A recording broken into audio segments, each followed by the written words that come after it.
Today on the Topic Show, Rumble stock continued to skyrocket to the moon after a recent investment.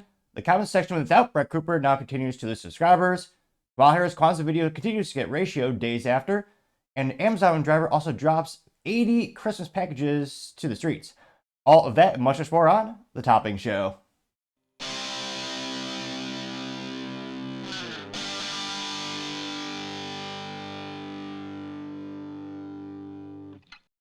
Thank you everyone for taking the time to tune in today. Today's episode of the Topping Show is proudly sponsored by Topping Technologies. Topping Technologies is an IT value-added reseller and services company with a special proficiency IT security. Heck, I see their founder released twice a day. Guys, he's quite handsome and brilliant. Easy me to see, that's a joke. If you're an IT leader or business owner, you can reach out to the team at sales@toppingtechnologies.com. Also, we're still giving away a free Flamethrower with every IT purchase. Yes, it does come with a fun Picatinny rail adapter, so you can mount it to any standard AR-15 like all awesome accessories can be. Go to toppingtechnologies.com and click the Flamethrower button to learn more. Lastly, trying to get to 4,000 subscribers by the end of the year. So if you can click that button and tell your friends, I would greatly appreciate it. Now going over to the business part of the podcast, you have Rumble stock skyrocketing to the moon after a recent investment, and seems like freedom of speech is secured. The only relatively large streaming platform that actually doesn't censor you left and right, which is why it takes me about double the effort, but I don't just post on the YouTube, I also post to Rumble every single business day. Well, every single weekday, to be frank, because days off, who needs those? Now, before we dive into the article, let's go and look at their stock. And again, hindsight's already 2020, not financial advice. Wish I bought more way back in the day. Now, granted, by the time this video is rendered and uploaded, price will be different because the stock market does the stock market does, but currently trading for $16.27 per share, and in the past year, it's increased 225.4%, with, an overwhelming majority of that being short term. I can see it skyrocketing way up recently. Now, year to date, it's up 274%. Past 6 months, 191%. Past month, you start to see how it started to zoom in a little bit more, seeing how much it increased recently. And then last week, it went up 117.22%. Now, that being said, their finances, hopefully they get their sales increased soon. Their revenue's up 39.34%, but still, compared to the Google, it's nothing. Now, that being said, they're growing pretty well, so I'm hoping someday they'll be more of a rival.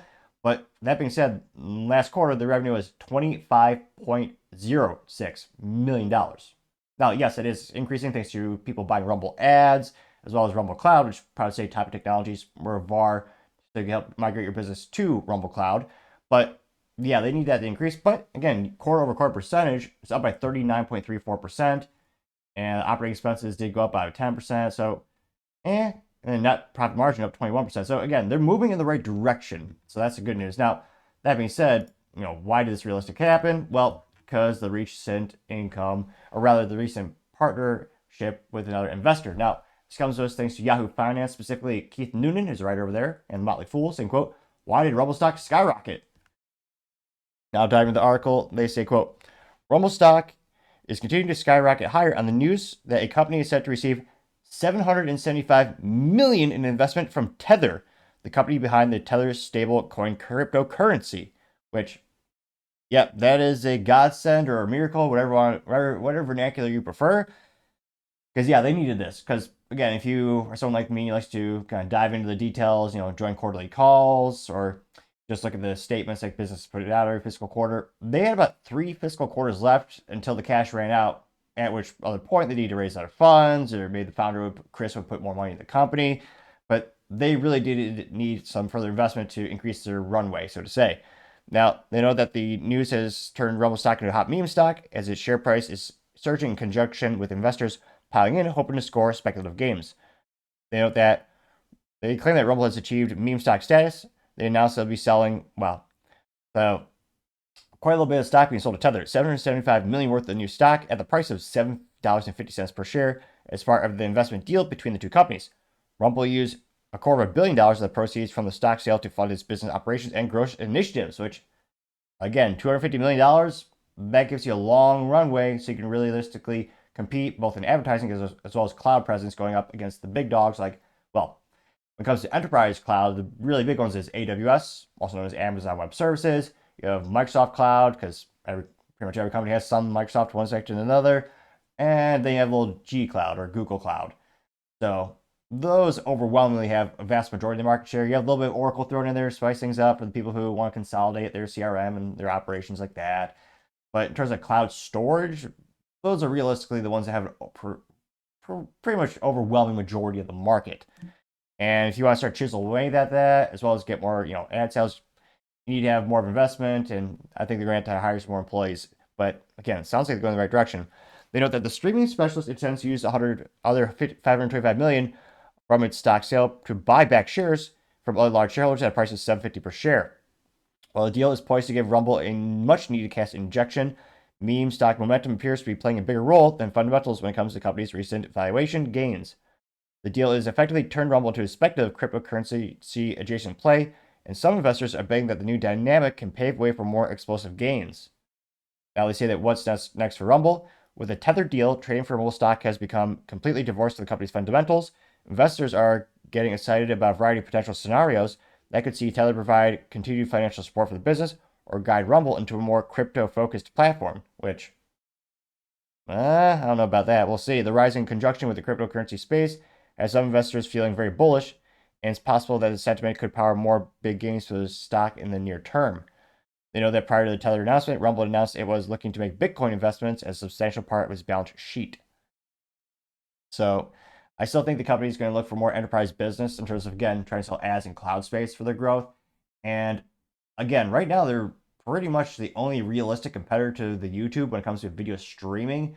And the features are getting better and better every day, not just, from an end user perspective when people are using the Rumble app, but for creators as well. They've made it a little bit easier to upload. I mean, in terms of uploading, it's actually easier than YouTube. It's about half the steps. You can upload content to Rumble much more rapidly than going through the whole YouTube process. Now, that being said, the biggest issue is the high overwhelming majority of users all use YouTube. More and more people are learning about Rumble. But again, you have to educate them. Then they have to adapt the technology, download the app.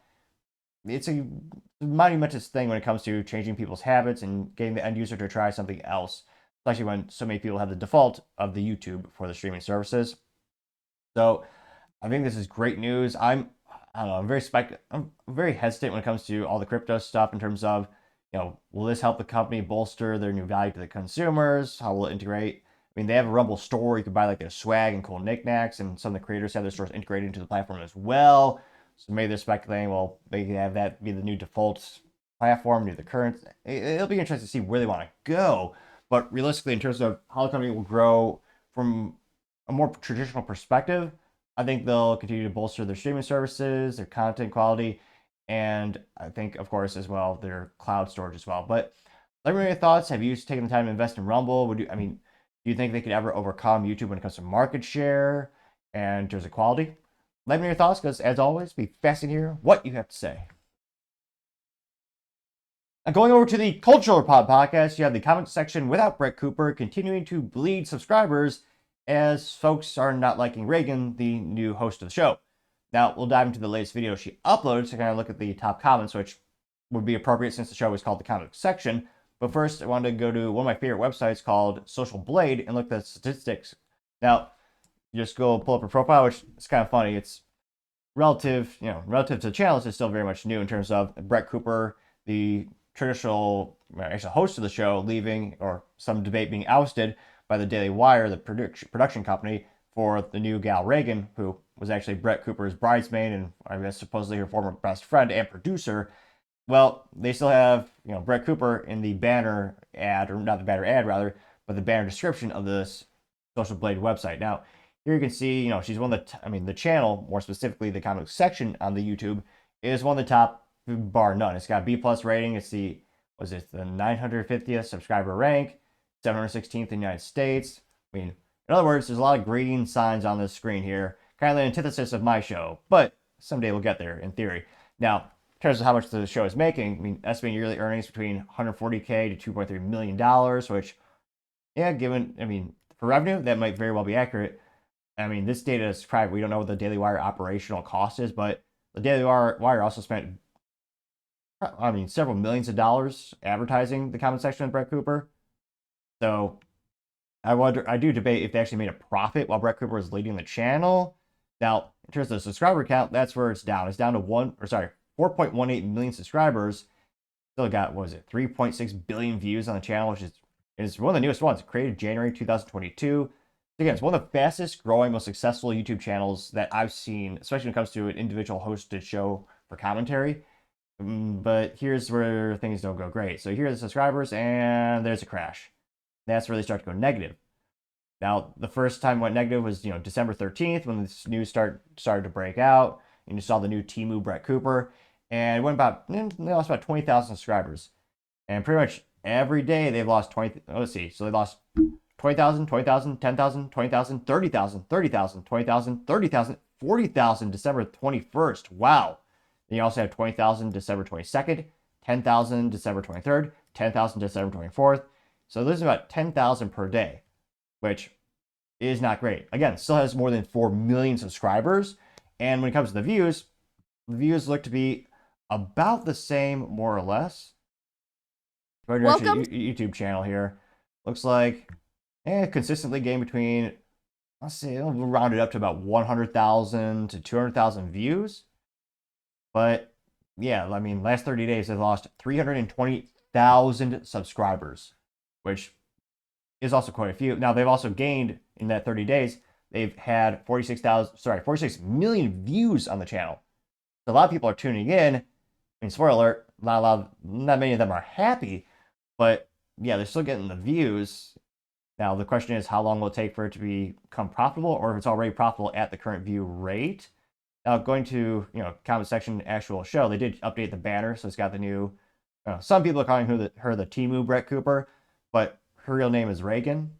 And just looking at the latest upload she did, which, not the best. So she got, in 2 days, well, again, still monumentally better than my show at the moment. In 2 days, she got about 87,000 views, which, I mean, compared to my show, that's stratospherically amazing. But for her channel, for the actual channel, I'd say it's actually below what Brett Cooper was doing.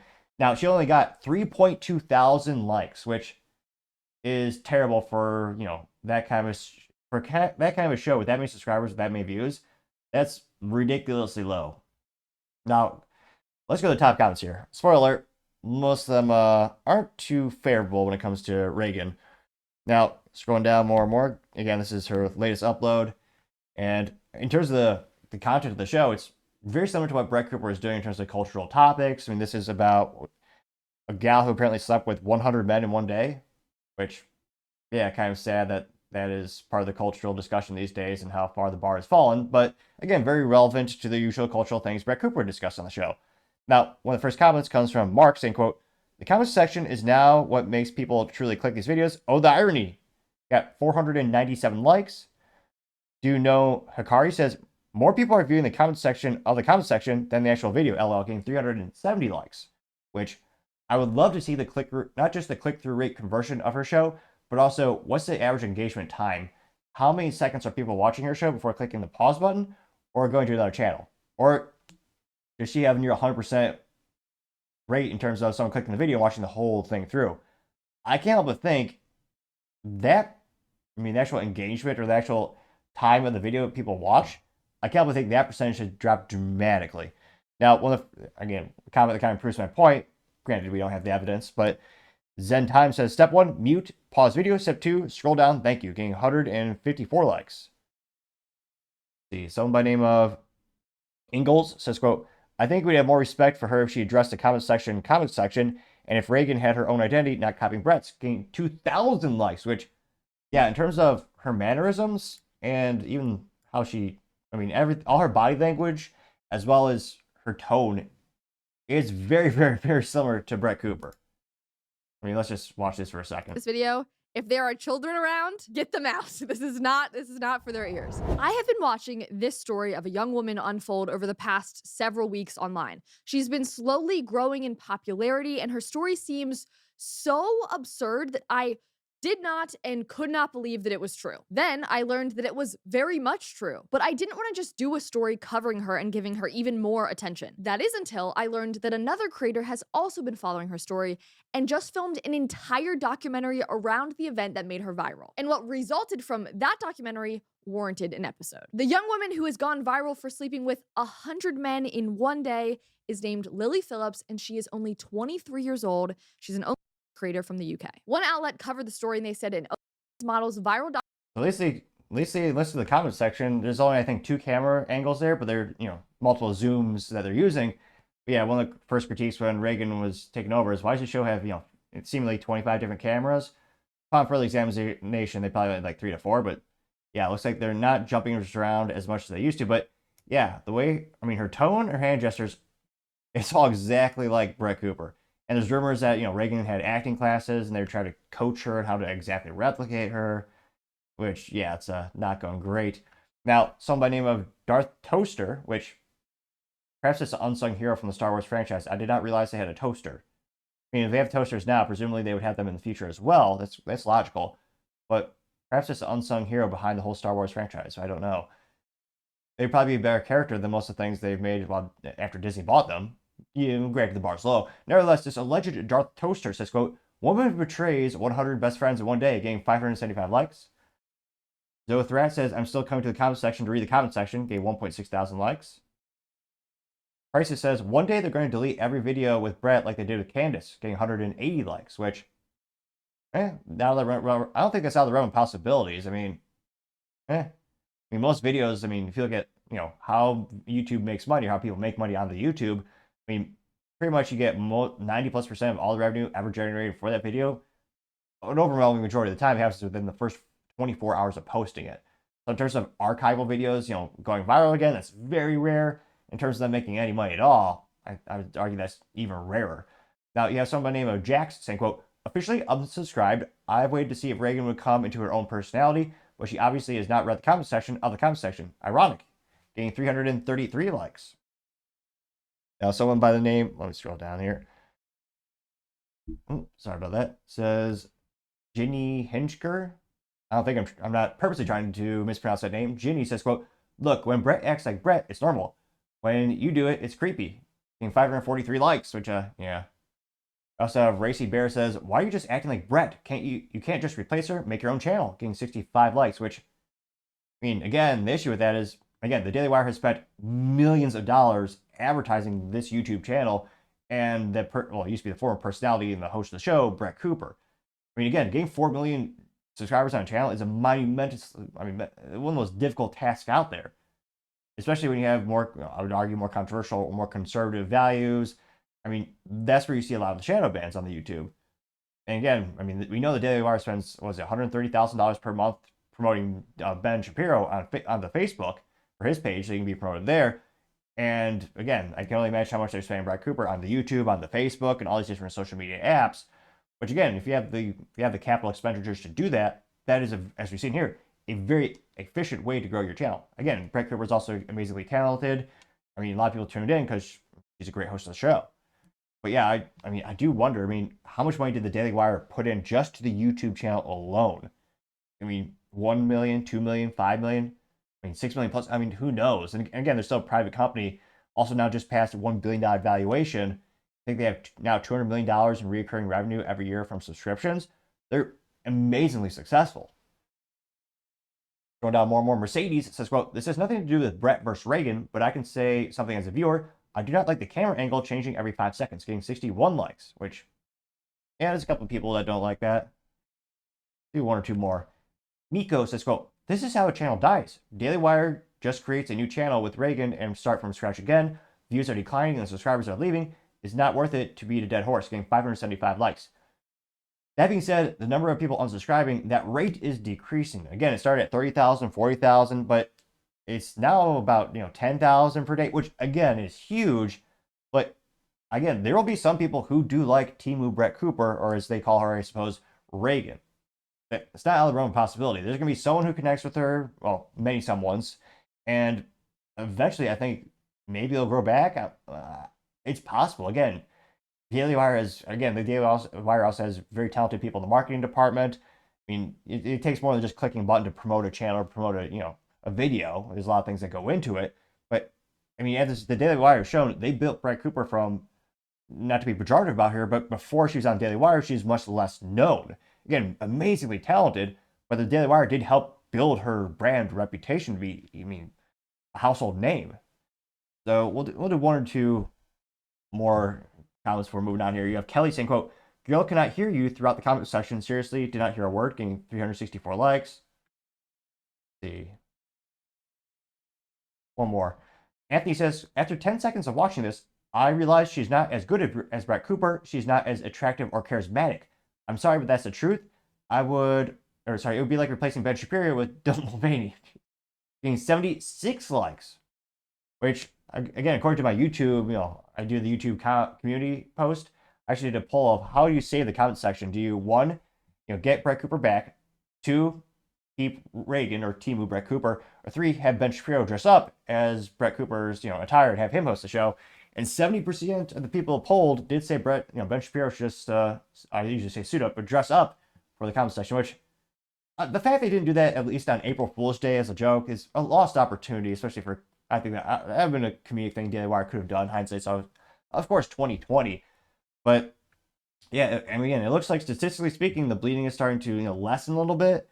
And, how long do you think it'll take to get to the pre-Brett Cooper leaving subscriber count and analytics? Do you think Daily Wire could turn the ship around within weeks? Is it months? I mean, certainly I don't think it's years. Most businesses are not going to lose money for that long unless you're like, well, famously, Amazon.com lost money for years until they made a profit. But most companies aren't going to do that with the individual host of a show. So I don't think it's going to be years. But what do you think the runway is, or how much time do they have to turn things around? And then let me know, do you think they actually made a profit off Brett Cooper and the show when she was hosting it? Or because of the massive upfront investment and continued marketing investment, do you think they were just losing money or even breaking even? Let me know your thoughts, because, as always, be fascinated to hear what you have to say.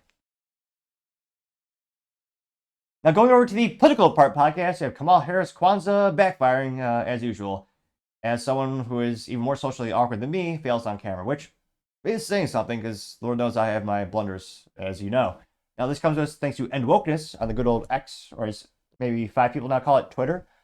And, yeah, he says, quote, "Kwanzaa was invented in 1966 by Marxist professor Manuela Caringa to undermine Christians, 2 years after Harris was born. 5 years later, he was jailed for kidnapping." Wow. A couple of years later, children listening, I'm going to reset this quote. It's horrific. It says, quote, "5 years later, he was jailed for kidnapping and torturing innocent women in California." Caringa also founded the United Slaves Organization, a violent black nationalist organization with ties to the FBI, which, yeah, Kwanzaa is one of those weird things where I've never met anyone who authentically actually celebrates it. Although if you have, I'd be fascinated to actually, meet someone in the real world who really celebrates it. I mean, I don't know about that. But let's hear what Kamala has to say.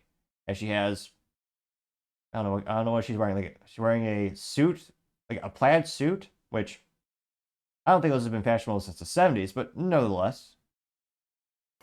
She still has those earrings that are the size of a Volkswagen Beetle.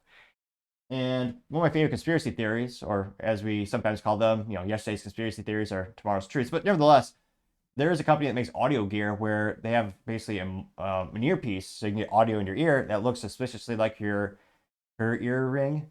And a lot of people saying, well, she couldn't do the 3-hour Joe Rogan interview podcast because the battery life is only an hour. But again, I know some females in the real world, and I've asked them, and it is my understanding, and also thanks to the Urban Dictionary, I know that women like to, on average, accessorize.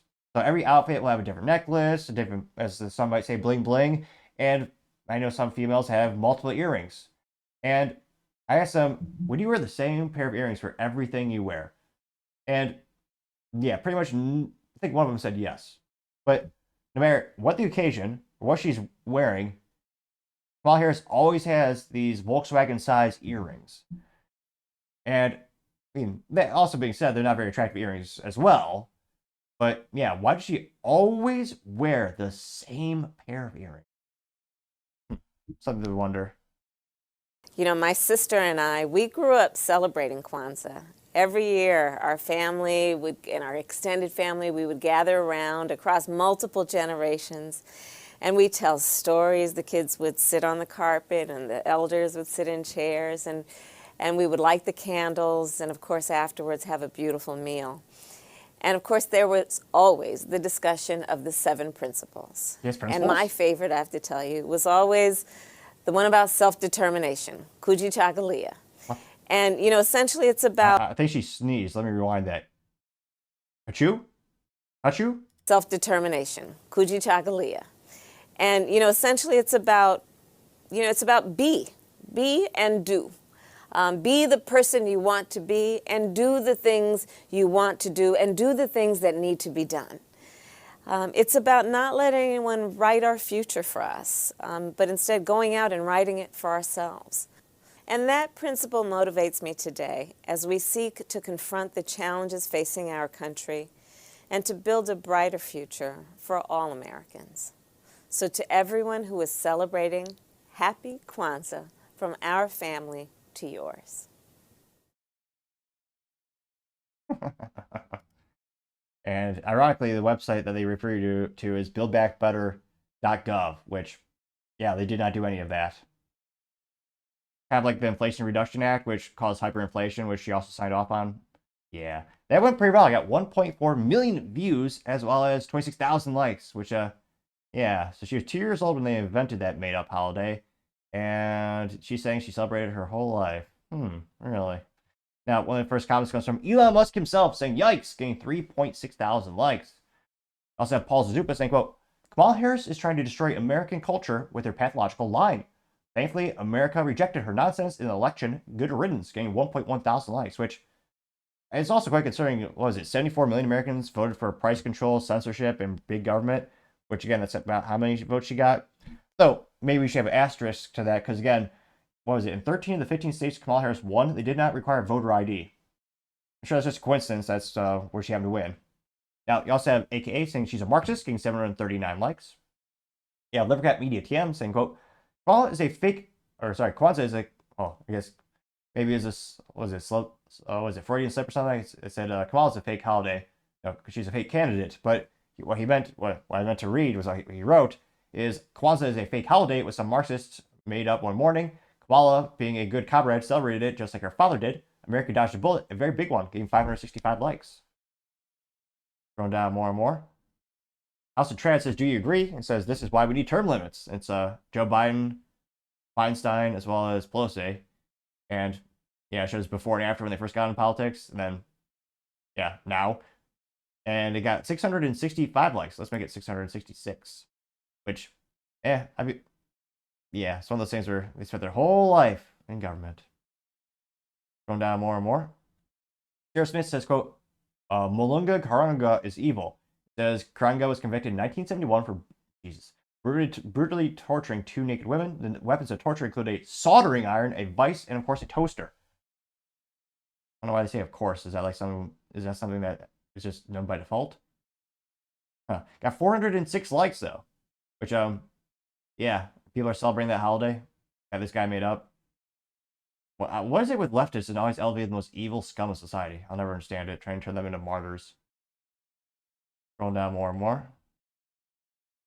Also, Trad says, "Imagine hating women this much." What is this? Looks like this gentleman from the Twilight Zone. Good series from way back in the day. And the text on the image says, quote, "Imagine saying you stand for women's rights while letting men dominate women's sports and nominating a man for Woman of the Year." Getting 394 likes. Let's see. Genesis Time says, "Biden too." It says, "Biden recalls Kwanzaa memories growing up in Scranton, Pennsylvania." Getting 181 likes. These any contrarian statements here. I Love American News says, "Kamala lost her mind." And someone says, "I ordered these." Oh, wow. "I ordered some of these to drop in the tip jar at Starbucks, and it's a $100 bill, but when you open it, it says Kamala lost, LOL, getting 461 likes. You also have House of Trad saying, imagine having voted for her, especially Kamala Harris. It says, "Open borders, weak military, runaway national debt, cultural warfare, mass inflation, terrible economy, unaffordable housing, global conflict, destruction of liberties." There's a Harris record getting 6 likes, which, yeah, again, 70 plus million people still voted for that. You also have David Sullivan with the pronouns prosecute Fauci saying, 5 seconds, listen to her own words. And I have fought for many who have harmed other human beings. And I have fought. Getting 24 likes. Which, yeah, remember when she bombastically said you should never say Merry Christmas? Yeah. Not too many contrarian statements here, and somehow she's still politically, culturally relevant or around, so to say. A lot of people speculate maybe she'll run for some position in California where, I mean, she didn't even win one delegate vote from way back in the day. Was it 2020 primary? I mean, she didn't even win. She couldn't even win her home state. She's so utterly inept. But yeah, who knows? Maybe she's growing on some folks and they'll vote her in some type of leadership position in California. I mean, crazier things have happened in politics, and I don't know. We'll see, but yeah, yet another cringe moment from Kamala Harris added to her repertoire, her long resume, and we'll see how long she stays, in the news. But let me know. Do you know anyone who authentically celebrates Kwanzaa, and can they explain articulately why, and also if they know the founder, why do they continue? Let me know, because as always, be fascinated to hear what you have to say. Now, going over to the business blunder of the day, you have an Amazon driver, dumping 80 Christmas packages in the woods. Which, yeah, not so good.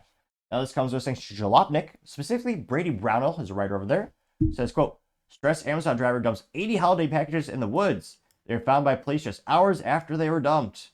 And there you can see one of those funny Amazon trucks, which is actually just a Rivian, which, well, I was going to say that contract helped them, that's for sure. Now, they say, quote, with more than 80... Wow. With 80 more stops to be made Saturday night, a stressed Amazon driver in Massachusetts decided to pull off and dump the packages into the woods instead of getting them to their intended destinations. How dare he? Doesn't he know that's what the U.S. Postal Service is best known for? Copying their technique. They say the driver who confessed in their transgressions the following day, reporting dumping the packages around 7 p.m. Saturday night. It's not clear how much time each package takes to deliver, but if a driver theoretically managed to deliver one package every 3 minutes, they'd have to be out past 11 p.m. Even without knowing their pay structure or how long they'd be on shift already, it's pretty easy to understand why they were stressed out delivering for the online retail giant during the busiest week of the year. The police chief for the town of Lakesville said in a statement that around 2 a.m. on Sunday, a sergeant was on patrol when he, quote, noticed items unattended in a wooded area. Investigation of the area, apparently nearby a local Amazon fulfillment center, uncovered 3 large totes of Amazon packages, some 80 undeliverable pieces. Officers then loaded all these totes into a pickup truck and brought them to the police station, where the packages were inventoried with Amazon notified. Here you can see some of those up-close pictures of the totes. Oh, I love pop-ups. Ha, sarcasm. You can't... How junk is that? You can't... Oh, wow. Great job, Jalopnik. You can't minimize the pop-up?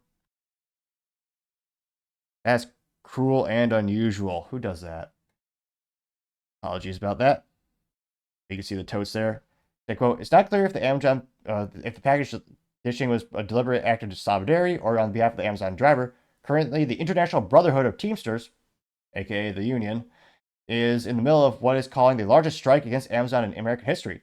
Last night, a couple weeks ago on Thursday, strikes are being organized at Amazon warehouses in New York City, Atlanta, San Francisco, and Skokie, Illinois. The union is striking after a driver, a contract for hire, after failing to deliver higher wages, improved benefits, and safer working conditions for Amazon workers. Which, yeah, wouldn't be out of the realm of possibilities.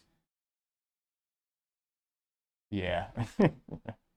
So, yeah, imagine being an Amazon customer, like, oh yeah, you don't get your family members don't get your Christmas packages because driver went haywire, or just broke, or got irate. Which, again, don't get me wrong, I'm sure this is the most stressful time of the year for the driver. I mean, most businesses get a majority of the revenue in Q4.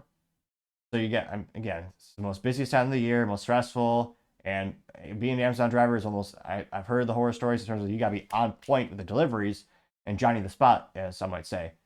So I'm not sure if Amazon needs to just further qualify, their employees or new hires, especially when it's coming to Q4. Because, yeah, you have to be a man of grit to actually, go through that type of stress. And clearly this driver either didn't have that, or he was being malicious and he's one of those guys trying to, actually sabotage the company as a union member. But let me know your thoughts, because as always, be fascinated to hear what you have to say.